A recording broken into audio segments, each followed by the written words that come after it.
Napheesa Collier absolutely hooked Angel Reese's ass last night. 8 of 13, 61.5%, 26 points in 25 minutes and 53 seconds.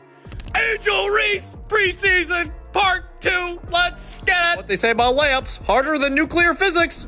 Bang! She's a point forward now, and nobody's more excited than opposing defenses. Time for the vintage underhand scoopity shot from 3 feet. Yep, there it is. Bang! Oh, Angel Reese fans fixing to be mad as hell. They gonna be mad as hell because if she plays off the rim like that, it's gonna be ugly. Angel Reese fans are not gonna be happy though, because of the way she's gonna be used. I was watching the Lynx-Sky preseason game expecting to see Angel Reese dominate the boards. Instead, I witnessed Napheesa Collier giving her a basketball lesson she won't forget. Every time Reese tried to establish position, Collier was there first, forcing her into off-balance shots and keeping her off the glass. The most telling moment, when Reese, who built her reputation on rebounding, managed just 3 rebounds the entire game. Meanwhile, Collier dropped 26 points with ease. This wasn't just a game, it was a preview of what happens when individual stat hunting meets team-focused winning basketball. Before we move on, I'd like to ask you a small favor. If you appreciate this content, please take a second to like this video and subscribe to the channel. Over 98% of you watch the videos without subscribing. It costs you nothing, but it makes a huge difference to us. So, did you click the subscribe button? Great, thank you so much. Now back to the video. Angel Reese fans are going to be happy because she's playing away from the rim, a long way away from the rim, and those rebound numbers and those double-doubles are about to take a back seat. So guess what?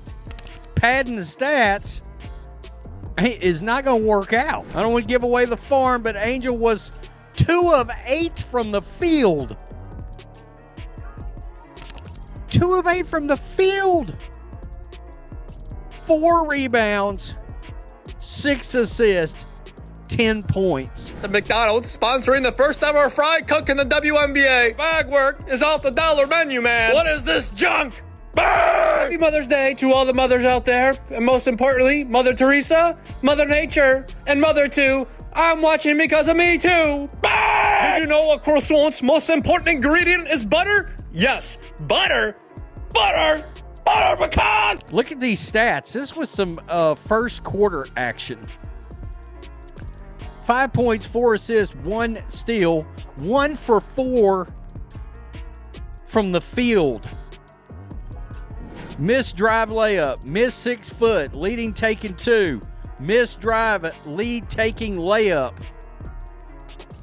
It's going to be another one of those years, folks. You know what's crazy? Everyone's talking about Angel Reese breaking records in college, but Napheesa Collier just showed her what real WNBA basketball looks like. College success is great, but Collier gave Reese a front row seat to the difference between dominating college players and competing against elite WNBA talent. Let's break down what actually happened in that preseason game. Collier didn't just score more points, she completely changed how the Lynx defended Reese. It wasn't just a one-on-one matchup. The Lynx had a game plan specifically designed to neutralize everything Reese does well, and it worked perfectly. Every time Reese tried to get position under the basket, Collier was right there boxing her out. I watched Reese get frustrated play after play when she couldn't get those second chance points she's famous for. In the second quarter alone, Reese tried 3 times to establish deep post position, and what happened? Collier denied the entry pass every single time, pushing Reese farther from the basket where she's less comfortable. The numbers tell the whole story. Collier dropped 26 points in less than 26 minutes, while Reese only managed 10 points and 3 rebounds. 3 rebounds from someone who built her entire reputation on rebounding. This wasn't just Reese having an off night, this was Collier and the Lynx exposing the limitations in Reese's game that worked in college, but don't translate as easily to the pros. What makes this even more interesting is how the Lynx's team defense worked together. They denied entry passes to Reese and forced her into taking bad shots that had no chance. Even when Reese tried to adjust, the Lynx were a step ahead. They kept her off balance with different defensive looks, rotating help defenders perfectly whenever she got the ball. Meanwhile, Caitlin Clark in her preseason games, drawing massive crowds, setting up teammates, and making Indiana look like a completely different team than last year. Clark isn't just scoring. She's making everyone around her better. She's reading defenses, finding open shooters, and creating opportunities that weren't there before. The contrast between her team-first approach and Reese's individual focus couldn't be more obvious. The real issue here is that Reese's LSU success came from stat padding, grabbing rebounds, and getting putbacks. But Collier exposed how that style doesn't work against elite WNBA defenders. In college, Reese could use her size and athleticism to overpower smaller players. In the WNBA, everyone is big, everyone is athletic, and everyone is smart. You need more than just physical tools to succeed. Look at what happened with the Sky last season. Teresa Weatherspoon got fired as Sky coach after focusing too much on individual development instead of team success. The Sky went 13-27 last season because players were chasing stats instead of wins. Weatherspoon lost the locker room when she created a culture where personal achievements mattered more than victory. That's exactly the trap Reese needs to avoid falling into. When you focus on individual stats like Reese does, you'll get exposed by team-first players like Collier who care more about winning than double-doubles. Collier isn't worried about her rebounding numbers. She's worried about stopping her opponent and helping her team win. That's the mentality that separates good WNBA players from great ones. This isn't just about one bad game. It's about two completely different approaches to basketball, and we're about to see which one works better when the Sky face the Fever in the season opener. Will Reese continue hunting for rebounds and putbacks, or will she adjust her game to focus more on team success? Because based on what we saw against Collier, her current approach isn't going to cut it. I'm most interested in seeing if Reese can adapt. The truly great players in this league all had to evolve their games. Even legends had to change parts of their game that worked in college but didn't work against the best in the world. The question isn't whether Reese has talent. She obviously does. The question is whether she can reshape that talent to fit what her team needs to win. Imagine if Reese starts focusing on setting screens, making the right pass, and playing positional defense instead of just trying to grab every rebound. She could become a completely different player, one who impacts winning in ways that don't always show up in the stat sheet. That's the transformation we're waiting to see. The gap between players like Collier and Clark versus Reese isn't talent, it's approach. One group is playing basketball to win championships. The other is playing to rack up impressive individual numbers. And the preseason matchup between Collier and Reese just gave us a preview of which approach works better at the highest level. When Reese faces Clark in that season opener, we'll see which approach works better. The gap between them isn't about talent, it's about mindset. It's about shooting efficiency, where Reese is 39.1% overall, and that terrible 3 for 16 from 3 just won't cut it against pros. Coach Marsh knows this. That's why he's changing things up, putting the ball in Reese's hands on the perimeter instead of fighting for position under the basket. Reese herself admits she's working on finding the right spots for her shots. The WNBA isn't college ball. Collier already taught Reese that lesson. Now we wait to see if she learned it.